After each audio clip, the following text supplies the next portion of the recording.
पानी आता है तो आप अलर्ट हो जाइए। ये जो वीडियो है मैं उन्हीं पेरेंट्स के लिए लेके आई हूँ जिनके बच्चों की एक या दोनों आंखों में से कंटिन्यूअस या फिर दिन में कई बार जो है वो पानी आता रहता है और उनको बार बार जो है उसको वो क्लीन करना पड़ता है।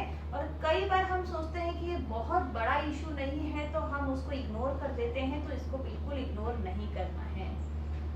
और ये बात मैं स्पेशली उन पेरेंट्स के लिए कह रही हूँ जिनका जो बच्चा है वो न्यू बॉर्न है या फिर वो अभी 1-1.25 साल के अंदर है, मतलब 1-1.25 साल का बच्चे के जो पेरेंट्स हैं उनके लिए स्पेशली कह रही हूँ, क्योंकि ये जो प्रॉब्लम है वो मैंने फेस की है। मेरी बच्ची के साथ में ऐसा ही हुआ था। जब मेरी बच्ची बॉर्न हुई तो उसकी एक आंख में से कंटिन्यूअस पानी आता था एंड इनिशियली मुझे ऐसा लगा कि धीरे धीरे ठीक हो जाएगा, क्योंकि अभी जो बॉडी है वो डेवलप नहीं हुई होती है। उस समय उसको जॉन्डिस हुआ था तो हमारा फोकस उधर चला गया था।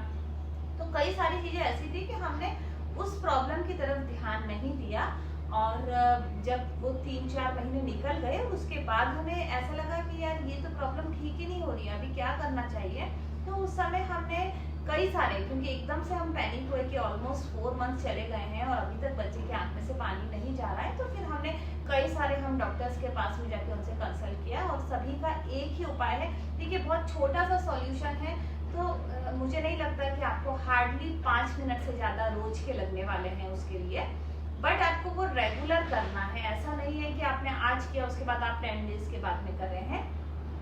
होता ऐसा है कि अगर देखिए न्यू बॉर्न के जो केसेस हैं, जैसे मुझे डॉक्टर्स ने बताया कि बहुत ज्यादा इस तरीके के केसेस आ रहे हैं कि बच्चे की एक आंख में से या दोनों आंखों में से पानी आ रहा है।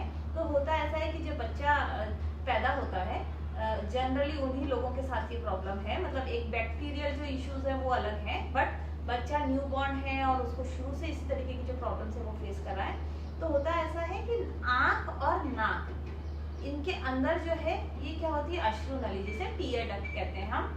तो टीयर डक्ट जो है वो कई बार विकसित नहीं होती है छोटे बच्चों की, जब बच्चा पैदा होता है तो होता ये है कि जो आंसू है वो अंदर नाक में से जाने के बजाय आंख में से वो पानी आता है, क्योंकि वो नली बंद होती है। तो आपको ये ध्यान रखना है कि सबसे पहली चीज आप इसको ऑब्जर्व कीजिए कि बच्चा हुआ है तो क्या रोने के अलावा बच्चों की आंख में से पानी आता है। मतलब एक रोना और पानी आ रहा है ये बहुत ही नॉर्मल है, बट बच्चा नहीं रो रहा है फिर भी उसके बच्चे के आंख में से पानी आ रहा है या नहीं आ रहा है, ये चीज आप ऑब्जर्व कीजिए। थोड़ा बहुत भी आ रहा है तो भी इशू है कि वो जो नली है वो कुछ खुली हुई है और काफी मात्रा में बंद है। तो आप देखेंगे कि आता है बट इतना भी नहीं आता कि हमको बहुत ज्यादा ध्यान देना है। तो वो भी आप देखिए एक रेड अलर्ट उसको मान सकते हैं कि आपको ये जल्दी करना है। जल्दी क्यों करना है कि देखिए जब बच्चे का अंग विकसित होते हैं तो उस समय चेंजेस के चांस ज्यादा होते हैं कि हम अगर तब सॉल्यूशन करेंगे तो वो फटाक से हो जाएगा।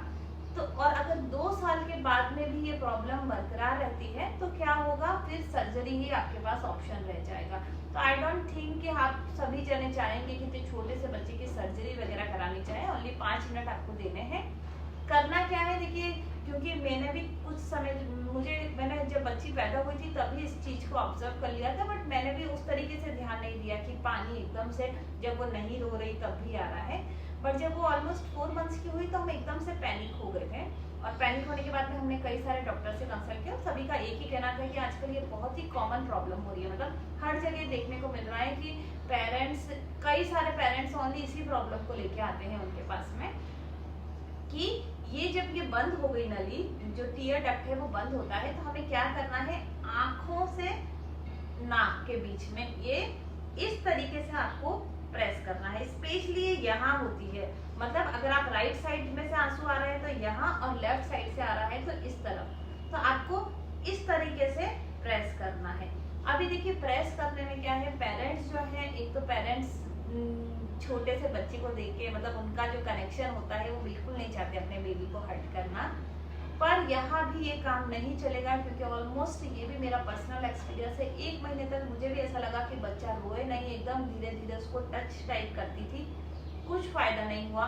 अगेन मैं गई डॉक्टर के पास कंसल्ट किया, उन्होंने यही कहा कि अरे इस तरीके से करोगे तो वो नली कभी नहीं खुलेगी। अगर आप चाहते हो कि टीयर डक्ट ओपन हो, उसके लिए आपको बहुत जोर से प्रेस करना पड़ेगा। बच्चा जोर से रोता है और किसी को उसके हाथ पकड़ने पड़ेंगे और एक जना जो है उसको इस तरीके से काफी जोर से प्रेस करना। उन्होंने मुझे करने को पूछा था किस तरीके से करते, बोले इससे तो कुछ काम नहीं होगा, आपको उसको जोर से प्रेस करना पड़ेगा।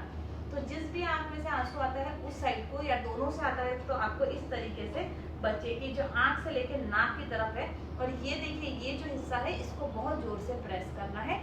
इसको अगर आप प्रेस करते रहेंगे तो इस तरीके से आपको प्रेस करना है। आप ये करिए और मैं गारंटी लेती हूँ कि आपकी जो प्रॉब्लम है वो सॉल्व हो जाएगी। सॉल्व होते ही आप मुझे कमेंट बॉक्स में लिख के बताइएगा।